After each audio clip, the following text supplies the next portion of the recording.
Well, like Alan said, I am really happy and proud to see you here. I had already exchanged emails with some of you. I had the chance in May of meeting some of you also. I am impressed by the energy, the drive, the proactivity, and the motivation that you are all putting together.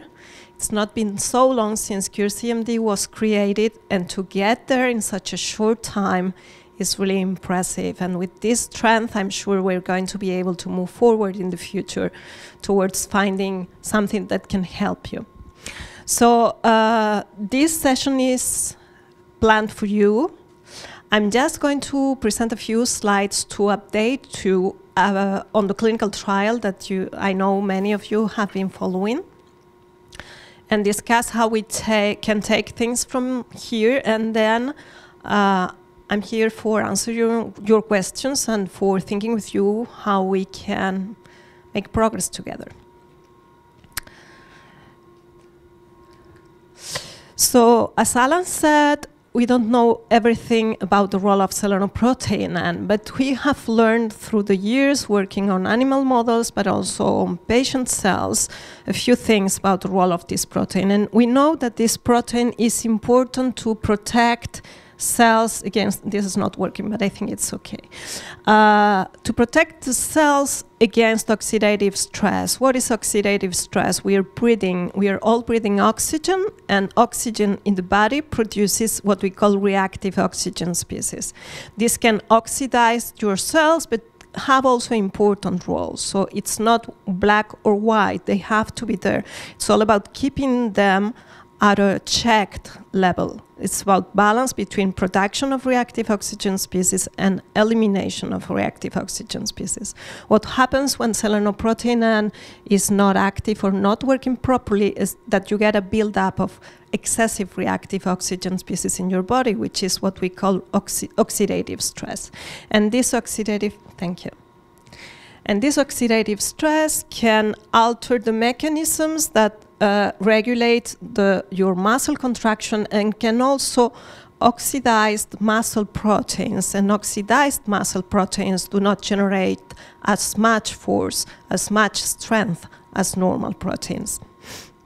So all this can explain why the muscle cells get to atrophy and get to contract less well, and in some cases can be lost. So, thank you. So, we know this, and why is it that difficult, and why does it take so long to move forward from this knowledge to clinical trials in this condition? And I would say this applies to most congenital muscular conditions. Because to be able to tell whether a drug brings benefit or not in a disease, we need to measure things that can be quantified and can give us a clear-cut evidence of whether we're bringing an improvement or not. And the thing with these conditions is, what can we measure and how can we measure it? So if I can have the next one. And this is difficult in congenital muscular dystrophies for many reasons. One is that progression is slow, and this is very good for you. Okay, we don't want your disease progressing more quickly, but it means that if we have a drug that can bring an improvement on the long-term progression of the disease, we might not be able to prove it within the time frame of a clinical trial, which is typically around 2 years. And this progression, we have said for a long time that this was a non-progressive disease, but actually, as we have more patients getting older, and this is something that we're going to discuss tomorrow, what happens during adulthood, we see that there is some degree of evolution because of aging. And in the long term, this evolution can be quite obvious, but obviously we want to treat patients before they get to this stage. Another problem is fatigue. I guess many of you are confronted with some degree of muscle fatigue, and this is something we're aware of, but fatigue means variability, and if we're going to measure any clinical parameter in the morning or in the afternoon when you're tired versus when you're not tired, we may see a difference that is not due to the treatment or the drug, that is just due to fatigue. So fatigue means variability, and variability means trouble in clinical trials. And another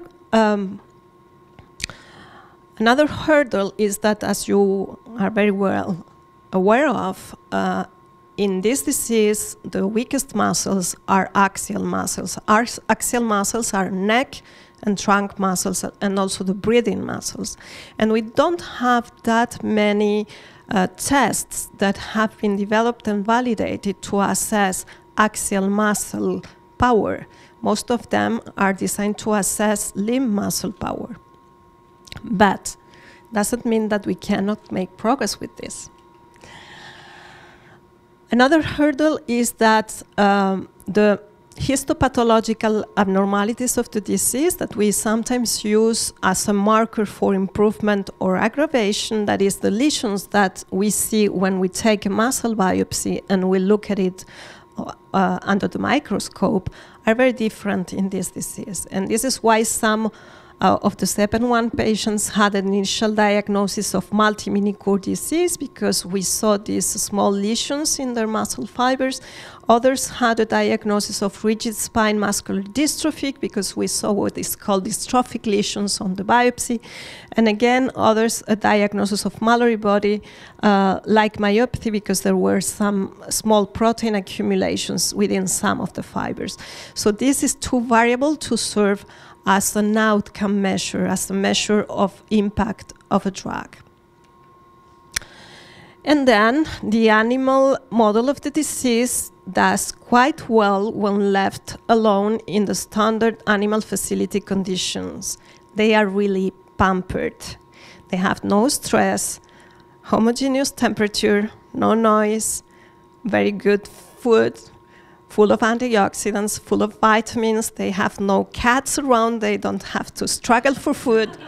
So I'm convinced that if we take these mice and put them in your garden with cats around, they will develop a phenotype. But in the current conditions that we need to keep, probably they are protected from a phenotype, although in a previous work that we did with Alain Lescure in France, he showed that when submitted to forced swimming, they developed some spine abnormalities, as you see an abnormal curve. But anyway, they are doing pretty well.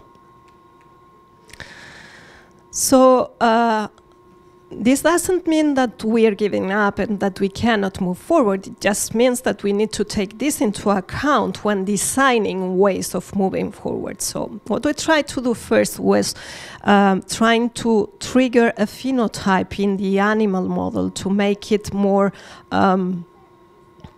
informative when assessing the effect of a drug. And also we perform additional studies in the animal model to try and find subtle abnormalities that we can measure and therefore assess before and after treatment.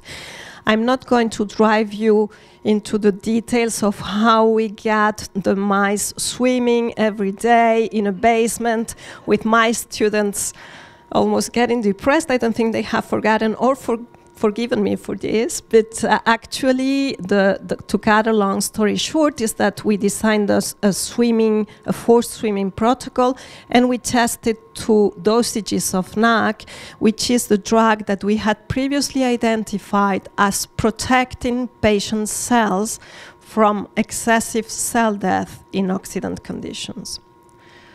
So the bottom line is that yes, they have pretty good strength. They are showing their forelimb strength and capacity to hold to a wire, but we were able to identify minor abnormalities in their behavior that are consistent, that are very different between the SEPN1 KO and the control mouse. You see here, for instance, when we put them in this cage and we record their spontaneous activity, they move quite normally, globally considered, but they move much less at high speed than the control mice. And what is nice is that this difference was rescued by NAC. So this is just one example among other minor subtle changes that we could find and that are going to be very useful, not only to confirm that NAC can be useful in vivo, but also to assess other drugs and other interventions in the future. Sorry?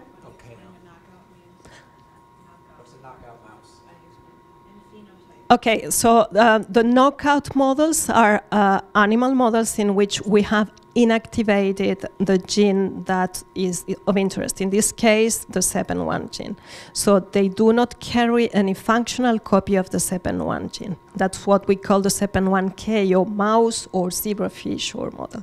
So the three models that we are working with for SEPN1 related myopathy are one patient cells that we put in culture and we use in the laboratory. This can be skin cells that we call fibroblasts, or it can be muscle cells that we call myoblasts, myotubes. So we can amplify them in the lab, we can characterize their behavior, and we can test the effect of different drugs. And this is one of the, I think, most useful models. The second model is the mouse, the knockout mouse, and there's a third model in Alan's lab, which is a zebrafish. I was going to say mouse, no, it's a zebrafish fish. Is this, if you have any question, please stop me. You have to speak loud because I'm fighting off a cold and I'm half deaf, but you... Explain phenotype. Okay, the phenotype is the clinical manifestations of the disease. Is I would say not only the clinical, it's the consequences of the gene defect. It's a consequence clinical, so what we can see, the signs that you can see, and it's also what the lesions that we can see on the muscle biopsies. So another good news from these studies in the mouse, and what you will hear about is, I think, more, we call these preclinical studies because they are not done on patients, that would be clinical studies, but they are aimed at making progress that will lead to clinical studies, okay?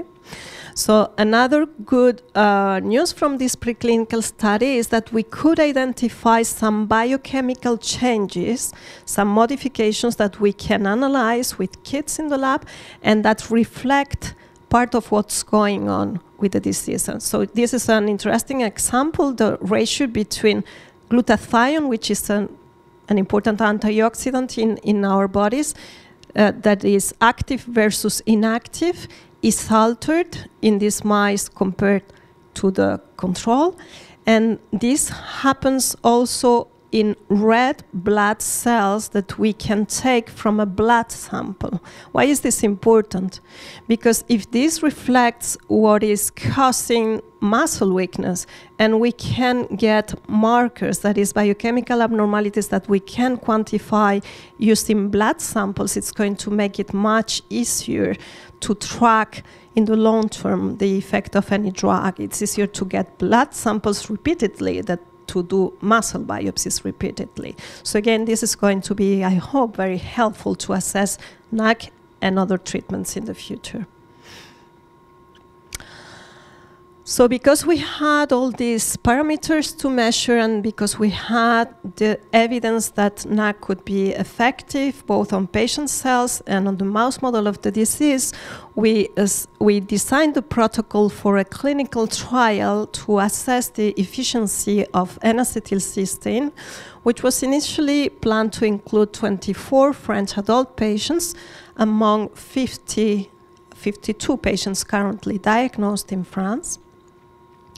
And actually, the primary thing that we are going to use as a measure of NAC efficiency was a correction of these, what we call biomarkers of oxidative stress in blood. The rationale being that if we can protect patients from excessive oxidative stress, then we will be able to protect their muscles from accumulative oxidation. And we also measured, of course, other biomarkers, but also the motor function, the respiratory function, well-being scales. And in this, I think it was much helped by many of my patients who helped me understand what would be a significant change in their quality of life, what they would want to get improved so that they get a gain in their everyday life. And this is something that we're very happy to hear from you too. So we got all the green lights from the ethical committees and the national drug agencies, and we had partial funding from the Paris Area Hospital Agency. that we knew was not enough to cover the whole trial, but we were expecting to get additional funding from other sources. So what have we learned from this trial? The first thing is that the drug is well tolerated. From 6 patients included, there were no significant side effects. Nobody left the trial. Nobody complained about significant problems. It was well tolerated. The last time I heard from the first patient included, he was 3 months into the second round of treatment. Maybe we can go back and explain what is a crossover clinical trial are you interested in this? So when a disease is rare, it's difficult to get enough numbers of patients to get what we call statistical significance. When we compare one group against the other, we need enough numbers to make sure that any difference we see is significant. So a way of overcoming this is using each patient as its own control. So what we do is that first we randomly divide the patients into groups. Nobody knows what they are taking. The patient doesn't know what he is taking. We don't know what he is taking. That's what we call a double-blind clinical trial. So half will receive the drug, half will receive the placebo, in this case for 6 months, and then we stop any treatment for a period of washout that is, in this case, 2 months, and then we change. The ones that got the drug get the placebo, the ones that get the placebo get the NAC. In this way, we have full sets of data for each patient without and with treatment. It's kind of the equivalent of doubling the number of patients including. How long was the trial? So for each patient, it was 6 months plus 2 months plus 6 months. So is 6 months enough to see the drug? It's our guess from the biochemical characteristics of the drug and from the pharmacokinetics of the drug, which is well known. Until you have tested, you cannot tell. Okay, that this was our guess. The biochemical effects should be quite quick. The question is, how long do you need to get a better biochemical situation to see an impact on muscle strength and muscle fatigue? And this is one of the things that a clinical trial needs to assess. So maybe, thank you. The next one.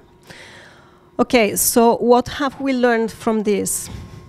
I think we can discuss many things, but the bottom line is that the fund that we were trying to secure for 2 years from a French patient association couldn't be secured. So we do not have enough money to include the 24 patients initially included. The sponsor, which is the Paris area hospital agency, stopped the new inclusions 1 month ago. So what does this mean? It doesn't mean that we're giving up. I think we need to take this as a chance to take a step back. We have been very quick. For you, it's a long time. For me, it's a long time. But it's really not that long since we identified the first mutations until the time we set up the first clinical trial. So probably it's not a disaster. It's frustrating, but maybe not a disaster that we go back, analyze the data, maybe the next one, analyze the data in the 6 patients recruited, and look at all the data that we have been collected, validate which baseline data are more relevant for the clinical situation of the patients, select among the many readouts and biomarkers that we had included the ones that look most interesting, and also select which clinical, that is, which of the findings that we see in the patients, which of the tests that measure muscle strength and muscle fatigue are most relevant for future clinical trials. So we're turning this trial into a small pilot trial, but we will try to learn from this to be more powerful to set up the next. And the next step, once we have analyzed all this, is that we will discuss, we are already discussing with the other reference centers in Europe and also here with Cathy Meilleur, who is running the NAC trial on ryanodine receptor mutant patients. And we will decide whether it's worthwhile pursuing this, whether it's better to complete a trial in Europe, complete a trial in the States, and put them together, or if it's better to set up a transnational trial, which is not easy from the administration point of view. Another important point I think we need to decide is, according to this data, does NAC look promising enough that we want to ask you to enter a clinical trial on NAC, or is it not promising enough? The number of patients is relatively small, and we are aware that we cannot ask you to participate in several successive clinical trials. It has an impact on people's life. It's a commitment. So is it worthwhile to keep on pushing NAC, or is it better to use this as a baseline and wait until we have a more promising drug? And also, we need to discuss how to expand all this work to pediatric patients. So this is what we're working on. And also, there are other axes of research in progress in our lab. We're collecting more natural history data. That is, natural history is a set of data that shows how the disease evolves along time. And this is important because if a treatment doesn't bring an immediate improvement, it can still be interesting if it can alter the slope of deterioration over the time. But to assess this, we need to know how the disease evolves without treatment. We are working on identifying other mechanisms, other pathways of the cell that are affected in the absence of normal cellular protein N. And why is this important? First, because it helps us understand what we need to target with drugs.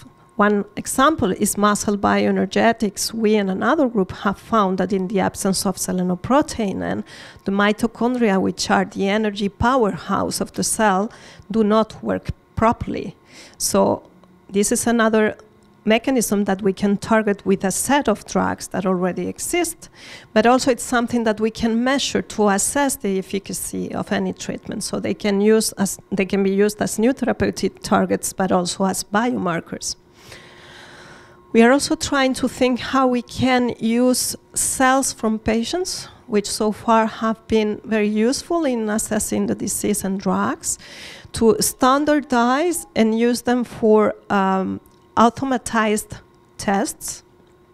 And this is something that we want to use to test other targeted drugs that are already approved and in the market so that we can move to clinical trials quickly. And also to use them for high-throughput drug screen, that is to test a set of 1,000, 2,000, 7,000 compounds and see which ones bring a difference to the cells. And this is complementary to other efforts that are in progress in Alan's lab using other models, in particular the zebrafish. And also, while gene therapies is not our expertise, but we're discussing with a specialized group and to think how we can imagine gene therapies can bring some progress to this condition. And I think my last slide is just to give thanks to my group. If you want to come and visit, you're very welcome. This is the Seine River. We're in central Paris. This nice building is the administration building of the university. The labs are not that fashionable, but you're all welcome to visit. And I'm happy to take your questions.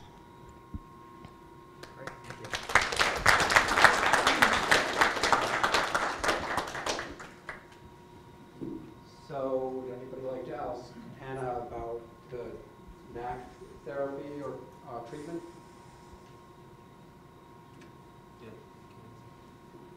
Let's pass this one around. Your timeline for assessing the results of the first trials.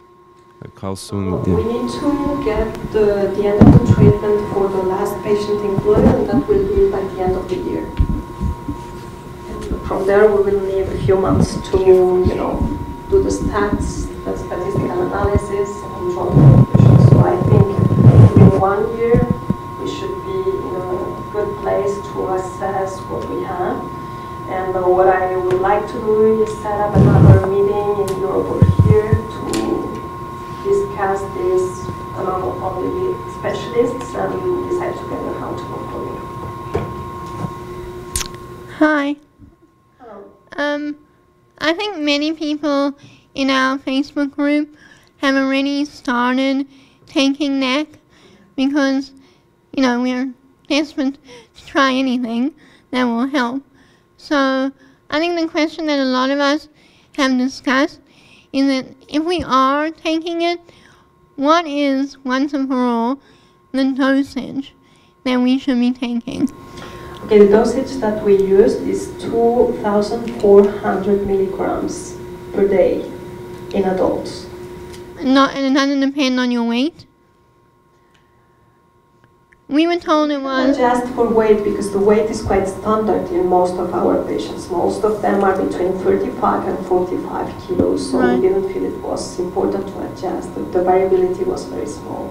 And actually, this dosage was decided based on the studies on the mouse, because we saw that very low dosages are not enough. They are effective to help you eliminate your mucus if you have a respiratory infection, but they are not effective enough as antioxidants.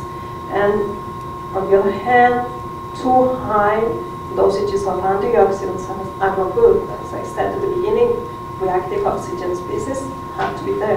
It's just about checking their level.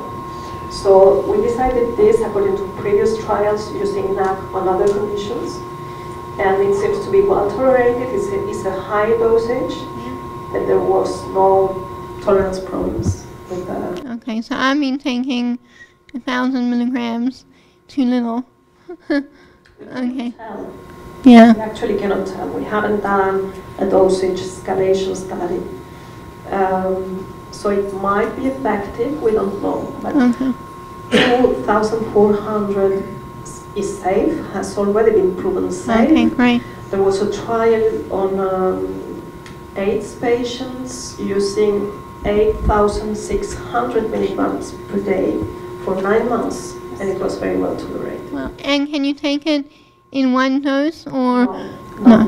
The half-life of the drug is such that you need to take it in 3 dosages, Right. so every 8 hours. Okay. What we give is 600 in the morning, 600 at midday, and 1,200 at dinner before bedtime, so that it covers the night. Okay, great. I was just going to add to that. For pediatric patients, we've been doing it by weight, just because it's pediatric. In pediatric patients, of course, we have to adjust proportionally. I've allowed enough weight.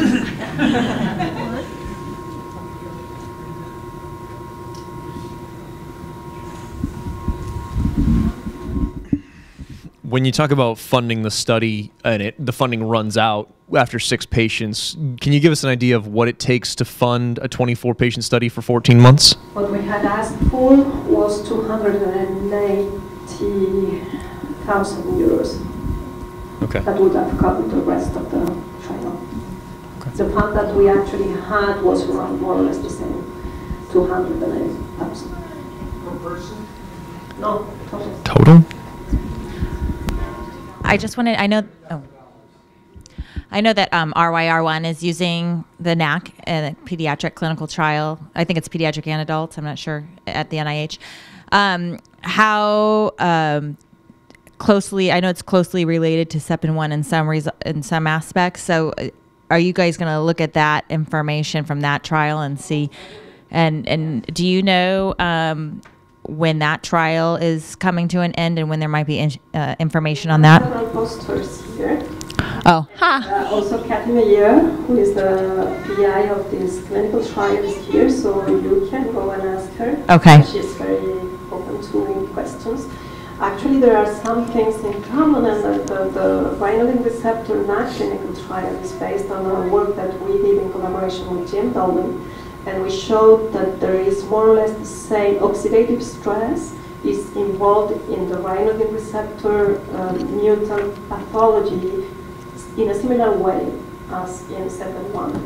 The only difference is that what we call the primary defect, that is the first consequence of the gene defect, is an alteration of calcium handling in the cell, but this leads to oxidative stress, while in SEPN1 related myopathy, the primary defect, the first consequence of the gene defect, is a loss of antioxidant power.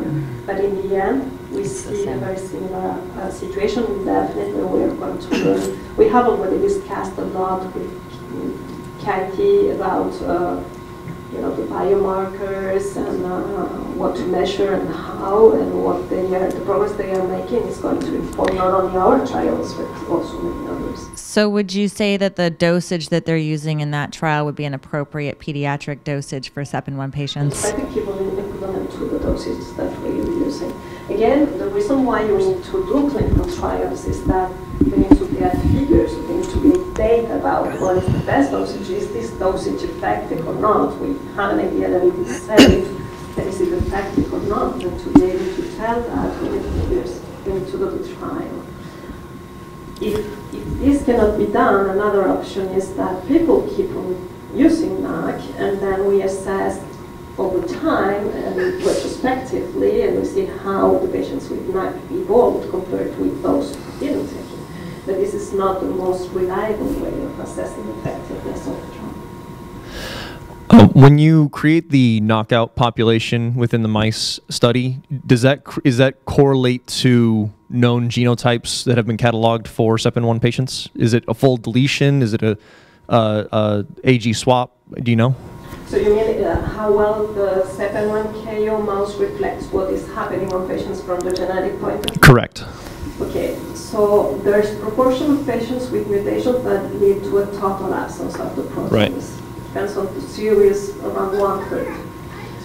And then there are other mutations that lead to changes, what we call mutations, which are spelling mistakes, that affect regions of the protein that we think are very important for function.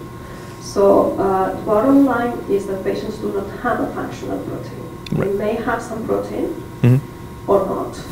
That protein is not functional. So this reflects quite well what is going on in most patients. Right, and I wanted to know, is there a known correlation to the genotype to the observed muscle mini cores or the dystrophic fibers? Is there a correlation to the variant versus what the phenotype shows?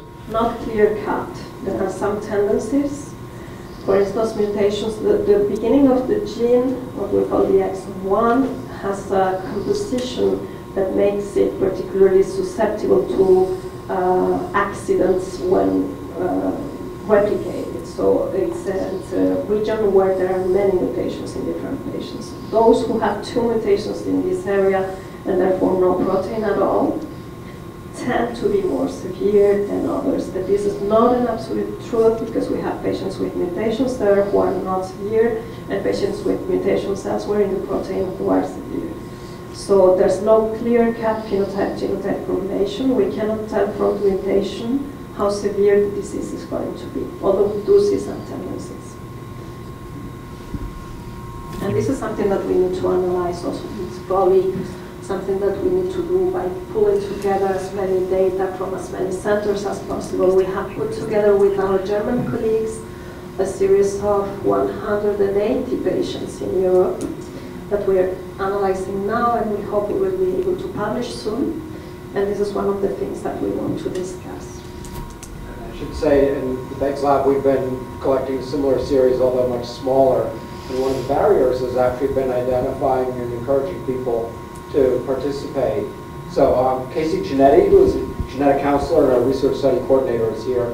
If anybody is interested in enrolling with us, effectively following informed consent, you would share your medical records, potentially access to a pre-existing muscle biopsy or DNA sample, but primarily your medical records. And we'd be able to contribute to this. And I think your questions are very important. I should say that there are 2 different mouse models, one made in Europe and one made here in the US, and they both have similar results. But as you're asking, those are both mouse models that are complete KOs or complete knockouts, and they make no protein. And as I think you're aware, some individuals make no protein, others make some protein that either may be fully non-functional or may be partially functional. And so identifying what everybody's genetic change is, correlating it with their clinical findings, their phenotype, if you will, allows us to try to draw these conclusions. And numbers are very important. And to be honest, it's been a challenge for SEPN1 because we haven't had very large numbers. Partly, I think that there's been a little bit, until recently at least, a lack of recognition on the part of the medical community. This wasn't a very commonly ordered test, so I think probably many of you have stories of, you know, somebody searching, your physician searching around for a few years before you got answers. And then probably there hasn't been just a large groundswell of bringing people together. I quickly threw up this slide just to make sure that we're kind of all on the same page, because over time, as people look at things in different ways, they give it different names. And the names associated with SEPN1 have been variable and changing over time. But SEPN1 refers to what used to be the name for the gene, SEPN1, which encoded a protein called selenoprotein N. Recently, the name of that gene, the official name, has been changed to selenon, because it's a member of this family of selenoproteins, and it's the selenoprotein N, therefore selenon. But we're still referring to these as SEPN1 myopathies, because I think it's something that most people are familiar with. Also sometimes referred to rigid spine muscular dystrophy 1. You know, we love and we hate acronyms, but you can't say the whole thing all at the same one time, so we end up with these acronyms, MDRS1. And then in terms of the clinical presentation, the way the muscle looks under the microscope, combined with your pattern of weakness and progression, that's led to several different names for the clinical condition. This is sometimes called multi-mini-core myopathy, multi-mini-core disease, multi-core disease, mini-core disease, rigid spine muscular dystrophy, Desmond-related myopathy with Mallory body-like occlusion, quite a mouthful. Or sometimes it's something that we just call congenital fiber-type dysproportion. So any of these things can qualify as SEPN1-related myopathy. And as we identify more people with mutations with SEPN1 myopathies or mutations in the selenon gene, then we may actually end up with some other different names. So this is just to make sure we're all on the same page about this. Yeah, and I just, to follow up on your point about getting participation, I love the push for CureCMD to get us to fill out the surveys and get information about affected individuals. But as Daniela was saying, we're kind of desperate to do something. So is there more we can be doing besides just filling out forms? Yeah, Deborah Requesens here. You want to come on up? Sure. One thing you can, so enrolling in the various studies, if you're in Europe, Anna, if you're in the US, myself, I don't want to kind of, hog attention. And one thing I would say that oftentimes patients say, should I be involved in this thing or that thing? We want patients and families to be involved in as many different things as they feel comfortable about. If you're enrolling in several studies, we're not allowed ethically to share your details with each other. But if you let us know you're in another study, then we can avoid some duplication of effort. But the more the better, only up to the level that you feel comfortable in doing.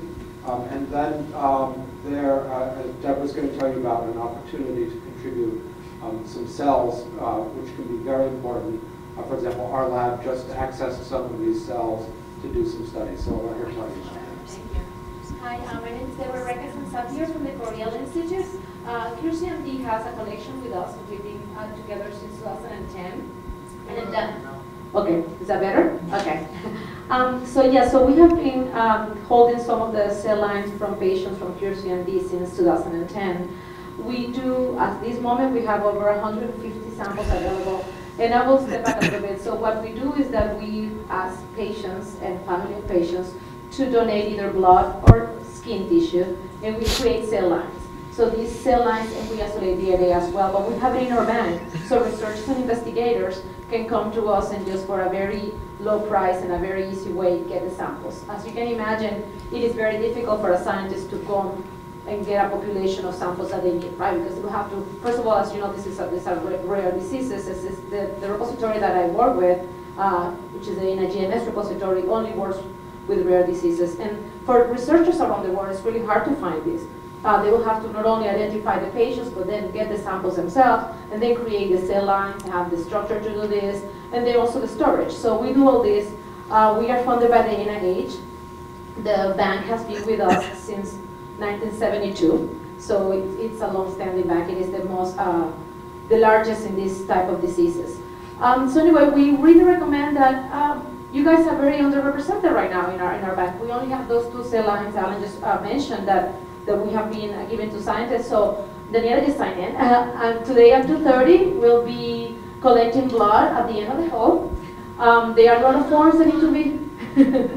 She can tell you that after she's going to be the first one to give the blood today. So we have a lot of paperwork that needs to be signed. So we have what we call the submission forms, and then we also have the consent that you have to give in order for us to have the samples and be able to distribute it to the scientist. It is up to you how much or how little we can do with the samples. They are completely unidentified, so they are de-identified, so nobody will ever know that it's your sample.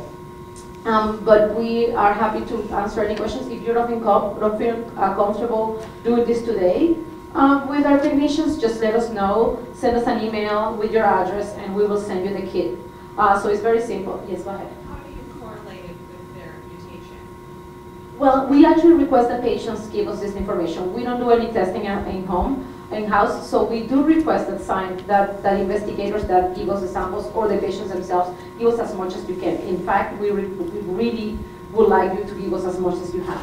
Everything that you give us will be on the sample, so as much data as possible. So definitely, if you do have not only clinical data but also genetic data, we will. If you go into, and I don't know if I have time to put my slides, but I can show you the catalog later if you guys stop by. If you look for samples for the CMD collection, you'll see immediately if they have a genetic component to it, and you'll have the gene and you'll have the mutation if it was given to us, because we don't do sequencing in-house. As I said, if you don't feel comfortable today doing the blood sample, just let us know. We'll ship a kit. You have the tubes. You just bring it to your doctor to a normal visit, get some blood in it, fill out the paperwork, and ship it back to us. If you have any other questions, please come to us. We'll be happy to help you and happy to tell you more about the collection. And I'll be giving another talk with more details about biobank and stuff at 4, I think. So if you want to come and see me, look at the website and look how the other samples from the other diseases look like, I'll be happy to show you. Thank you. And I should just say that Coriell has the ability to collect 2 types of samples, Yes, right? yes, So blood is what most people prefer to do. It's obviously much simpler. You could do it right here today or tomorrow. But there's also the opportunity to collect fibroblasts, which means a skin biopsy. That's a little bit more unpleasant. It requires local anesthesia and a little punch from your skin. But it's something a lot of people have. If you're really motivated and interested, sometimes fibroblasts can be a better tool or an easier tool for us to use in the laboratory. So consider both of these. Only do what you're comfortable with. There's a consent process for you to understand the risks and benefits. But anything you choose to do is extremely helpful. Yeah, fibers are definitely the thing that scientists request the most, and we don't have it as much because, as you said, some people don't feel comfortable giving it, but if you are really motivated, that is the thing that we need. We don't have a technician to do it in here, but we'll definitely be happy to send you a kit for the tissue biopsy, and that will definitely be very helpful. It can be done in your local doctor's office, usually with pretty straightforward. Thank you. Yeah, I just would like to add something very down to earth, but another way you can help moving things forward is raising awareness and funding. I think any progress we need to make in the future will need funding, and it's easier to get funding for research than to get funding for clinical trials. And I think we have an ethical duty to test drugs that are out there, that are inexpensive, that have been used for 50 years, as we know are safe. But this kind of trial is very difficult to fund because the industry has nothing to gain from it. So we need to work on involving the industry, but we also need to work on raising funds so that we can test drugs that are not going to help making money to anyone, that are going to help patients feel better. So any initiative you can support with raising awareness, with information, raising funds, that will be a massive contribution to moving things forward. Yes. What are some of the other drugs that we consider? Well, now we are testing drugs that are known to be able to improve energy production in the muscles. So we're thinking these pathology, a lot of the fatigue that people feel with exercise is due to insufficient energy production by mitochondria. So there's already a group of drugs that are approved, that are in the market and known to target this defect, and this is what we're testing now. Did I hear correctly that there were no? Did I hear correctly that there was not many or no side effects to NAC? Not among the patients that have been taking it. The N-acetylcysteine has been used for more than 50 years now. It's typically used at lower dosages when you have a lung infection to help eliminate the mucus, especially when you cannot cap well. So, but it's been used also at high dosages and it's generally well tolerated. Some patients have a headache, some patients have some abdominal discomfort, but it's generally very, very safe. And this may be a dumb question, where does one get NAC, or Sorry? how do you get NAC? You get it over the counter. You do? Yes. Amazon. I didn't know. Is there a superior? I think the important thing is that it is as pure as possible with as little added things as preservatives and flavoring things, vitamin C as possible. But I know, I'm not familiar with American brands, but I know there are several brands selling only N-acetylcysteine. There's a brand. There, yeah. His is the one. It's like what brand or? Right, let's tell us how you went about doing what you did. Okay, yeah, so let's see, I started NAC about 5 years ago. I took, I think it's Pharmanac, I think it's made in Switzerland right now. We're just kind of moving around with production. Yeah, but I've been taking about 1,800 milligrams every time I do it. I didn't do it throughout the day. What usually my regimen was that I usually would take that about 30 minutes before, and then I would exercise lightly. I think I started exercising maybe a year after taking NAC. I just wanted to see how it made me feel at first. I mean, my experience with it is I've seen noticeable differences in the beginning, and now I've been trying to exercise more and try to see if that works in any way.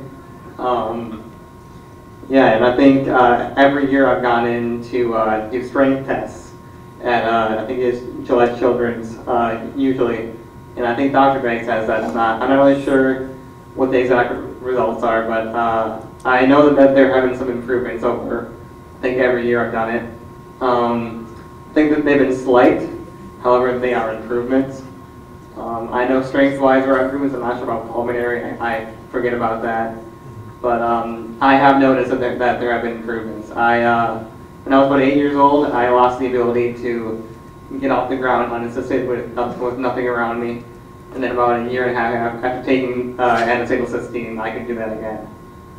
So I think if you start taking it, you should not, expect sudden changes.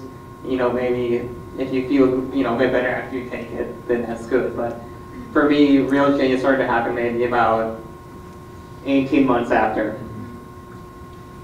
So I think if you started now or are curious about it, just keep going with it and see if anything happens. And everyone's body is different, so just be wary of that. But yeah, for me, I've had a pretty positive experience with it. And if anyone else of you is taking NAC, I will be very happy, and we will be very happy to hear about your experience. Perhaps you might be willing to organize through your Facebook group a series of stories. Tell us your stories. Tell each other your stories. But we stay off Facebook, I have to say, because that's your domain, and we don't want to interfere. We don't want to be stalking you. But if you reach out to us and you want to pass some of that information on, if you can assemble it as a community and make it available to us, it would be very helpful. Dr. Carla Grossman, you'll hear from her tomorrow, I think, there's a SEPN1 there. Your name is there together with Hank Meyer. And so we'd all love to hear these stories because it helps us, and especially when it comes to designing a formal trial.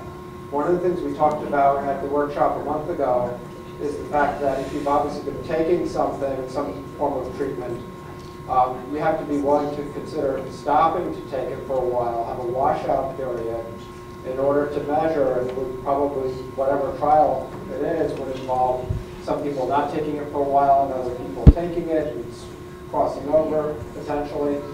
So the more information we know ahead of time about how you've responded to something, the better that trial can be designed. And also, well, as Adam, I think if there are no other questions, we need to wrap up. I just have one more question. You mentioned the timeline being relatively accelerated for this from first genetic identification in like 2002 to the first case studies now. What's the potential timeline between, to complete studies and getting to treatment levels with current technologies and things like that advancing? Do you see that happening sooner, 5, 10 years? Is it 20 years? What's the outlook? That's always very difficult. It's very risky to say. What I say is that we're seeing a rate of progress in the last only 5 years that we could not imagine 10 years ago. If things keep on moving forward the way they are moving forward, I think within the next 5 years we will see significant movement. Is that a treatment? I cannot tell. That's fair. That's fair. Depends on a lot of things that can be scientific tools, but it's also funding, it's also regulation, it's also about making good choices of the drug that we're going to move forward to clinical trials. Again, we cannot ask you to participate in 10 clinical trials successively, and we cannot get the resources to do 10 clinical trials. So I can tell you that we will do our best. I cannot tell you what's the timeline. I don't think we are able to do that now. So there's a session about care tomorrow. We're going to be discussing also what happens in adulthood when you have a congenital muscle disease. And we thought it would be very nice to have a group picture of the SEPN1 related myopathy group. So Roy's helping us organize that. Maybe we'll scrunch in on this side and we have our professionals to talk to students. Maybe we should be ready. Thank you very much. We'd love to have a group photo. We are mighty. So if I could have to shoot on over that. It's like, come get us, we're so bored. May I just say, these guys are the stars in the 7-1 world. Thank you, everybody. Give yourselves a round of applause.